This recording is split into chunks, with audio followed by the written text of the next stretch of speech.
Dari awal tahun dibikin penasaran nyobain Galaxy AI. Mau nyobain tapi secara price range S24 Plus, Ultra maupun Fold 6 dan Flip 6 di atas budget kalian, Samsung Galaxy S24 FE mungkin bisa jadi jawaban. Walau HP-nya sendiri, yo guys, gue udah pakai Samsung Galaxy S24 FE ini cukup lama, kira-kira 2 minggu lah. HP ini seperti kakak-kakaknya mengandalkan AI sebagai unique selling point. Sure, itu menarik, tapi kayaknya HP-nya sendiri juga harus kita bahas deh. Karena sama seperti semua smartphone, ada plusnya, ada minusnya. Jadi selain kita bakal bahas AI, bakal gue bahas juga yang penting-penting dari S24 FE ini. Alright, let's go. At this point, gue masih mesti jabarin lagi nggak sih satu persatu fitur Galaxy AI itu apa? Gue rasa kalian udah hatam lah ya, dari fitur-fitur productivity AI yang lengkap, sampai AI yang berhubungan dengan content creation seperti instant slow-mo, portrait studio, sketch to image, dan lain-lain. Monggo ditonton video-video K2G yang bahas flagshipnya Samsung di tahun 2024 ini. Link udah gue taruh di deskripsi. Lengkap semua tuh. Nah, mungkin yang bakalan sering dipakai sama target marketnya seri FE ini adalah hal-hal yang berhubungan dengan foto assist sih, menurut gue.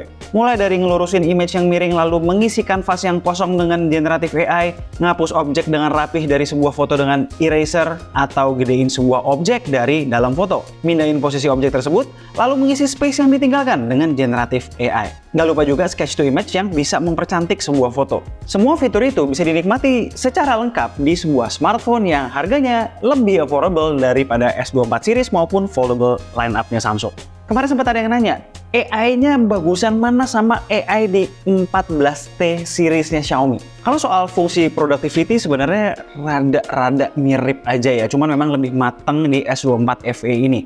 S24 FE punya kelebihan di AI Compose, yang intinya bisa minta AI untuk nulis sesuatu sesuai maksud dan tujuan kita di berbagai apps. Lalu kalau buat creativity tools, sebenarnya beda approach aja.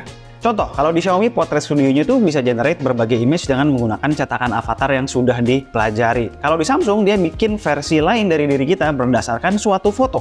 Lalu Xiaomi bisa gedein image dan mengisi kanvas yang kosong dengan generatif AI, sementara fungsi yang mirip di Samsung dipakai buat sekadar mengisi kanvas kosong gara-gara rotate sebuah foto. Tapi di Samsung punya sketch to image, sementara di Xiaomi nggak punya yang kayak begitu. Terus AI di S24 FE itu punya Edge, yaitu on-device AI processing di beberapa fitur. Fitur-fitur penting yang bisa jalan tanpa koneksi internet adalah segala sesuatu yang berhubungan dengan translation, seperti interpreter dan translate di notes. Kalau di Xiaomi 14T series, mutlak harus connect ke internet semuanya. Intinya sih, kalau ngomongin AI, S24 FE masih lebih baik sedikit daripada Xiaomi 14T series. Ya wajar lah ya, secara Samsung udah mulai duluan masuk ke ranah AI ini, dan gue dapet kisi-kisi, tahun depan AI-nya di Samsung Galaxy AI bakal dapat beberapa fitur yang lebih gokil lagi. Dan brand lain bakalan harus mengejar ketertinggalannya. Udah ya, segitu aja bahas AI-nya. Bosan asli bahas AI terus. Kita lanjut. Oke, sekarang device sendiri seperti apa? Singkat aja, gue kasih poin pentingnya experience gue selama 2 minggu terakhir ini. Kalau kalian nyari spek lengkap, bisa cek di deskripsi aja. Soal desain, win some, lose some. Ada yang bagus, ada yang kurang. S24 FE berasa premium banget di tangan dengan frame metal dan Gorilla Glass Victus Plus di kaca layar dan belakang. Flagship grade banget feel-nya.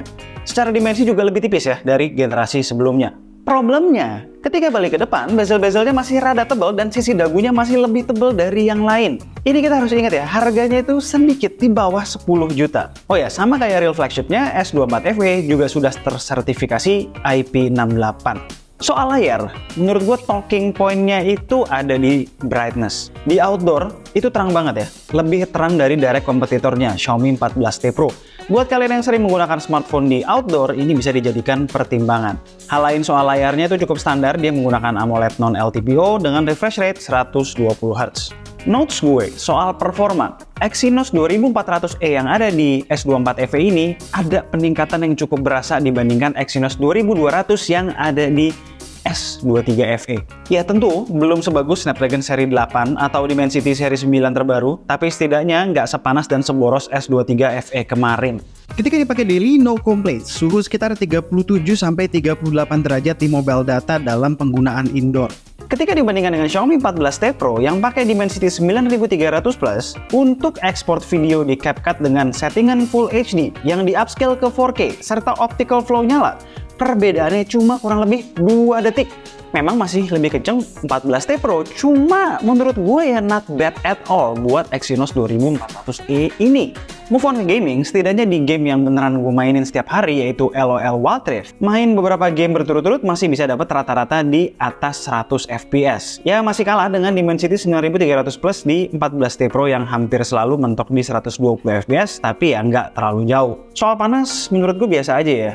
Karena memang by design ini dilimit di 45 derajat Celcius untuk suhu internal. Dengan tes throttling di 3D Mark mendapatkan hasil sekitar 60% stability performance. Nah, tapi ketika di-compare ekspor video pakai CapCut sebanyak 5 kali versus 14T Pro, suhu internalnya beda sekitar 3 derajat Celcius. Masih lebih anget Exynos 2400E. Intinya, Exynos 2400E yang merupakan toned down version dari Exynos 2400 di S24 masih sangat mumpuni. By the way, perbedaan antara keduanya hanya ada di maksimum core-nya aja ya, beda 0,1 GHz. Terus soal battery life, gue nggak bisa bilang ini jelek, tapi nggak bisa bilang ini bagus banget. So-so aja. Rata-rata gue dapat sekitar 5-5,5 jam screen on time dengan pengetesan ala gue.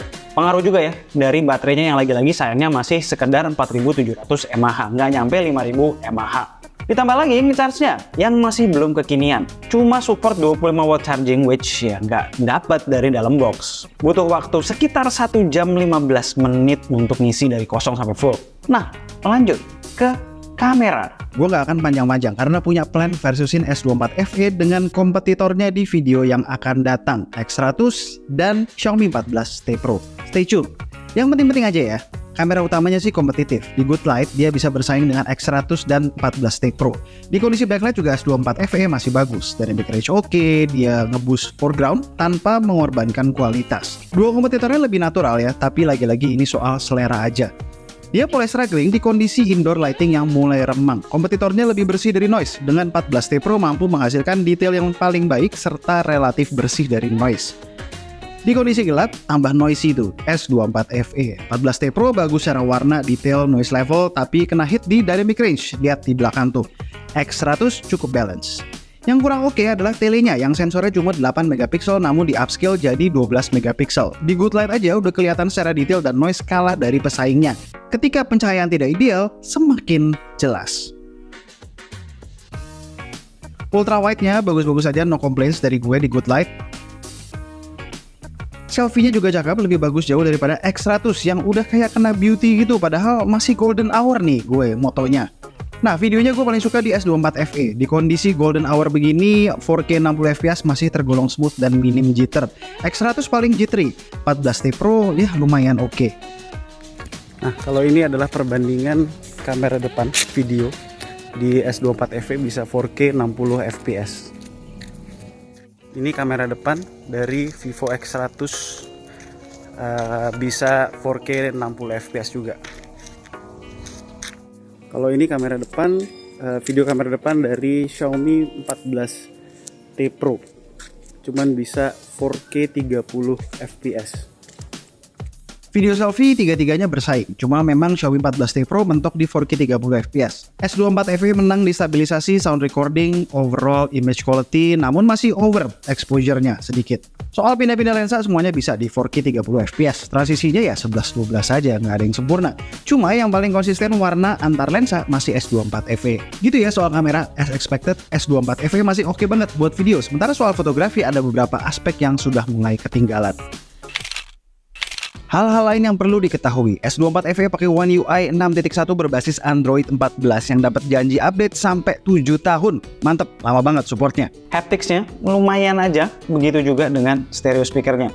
Buat yang penasaran soal penangkapan sinyalnya, gue coba cek versus Xiaomi 14T Pro dan Vivo X100 Ultra. Nggak jauh beda, setidaknya di posisi gue yang sekarang, kalau kita melihat dari desibel sinyalnya.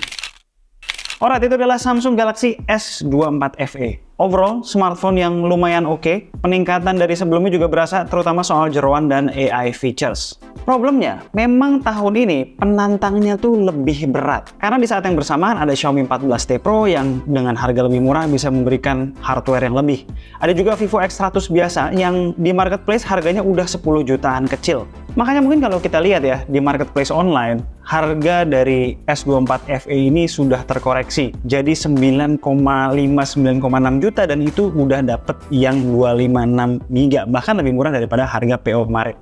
Jadi bukan 11 juta, seperti kalau kita lihat di Samsung Store. Ya regardless itu barang repack atau bukan, gue sih nggak terlalu concern ya, secara ini barang juga baru banget rilis kan. Buat kalian yang mau cari sebuah smartphone di rentang harga 9 jutaan dengan AI features yang lengkap, dengan posibilitas upgraded AI features ke depannya, lalu punya salah satu UI Android terbaik dan harus beli handphone yang punya brand value sekaliber Samsung Galaxy S24 FE bisa banget dijadikan pilihan. Tapi kalau kalian nyari pure hardware, HP-HP asal China tahun ini di rentang harga segini, ada beberapa lagi yang menarik. Alright, sekian aja video dari gue kali ini. Gue Alessa and this is K7, tunggu racun-racun kami berikutnya. Ciao.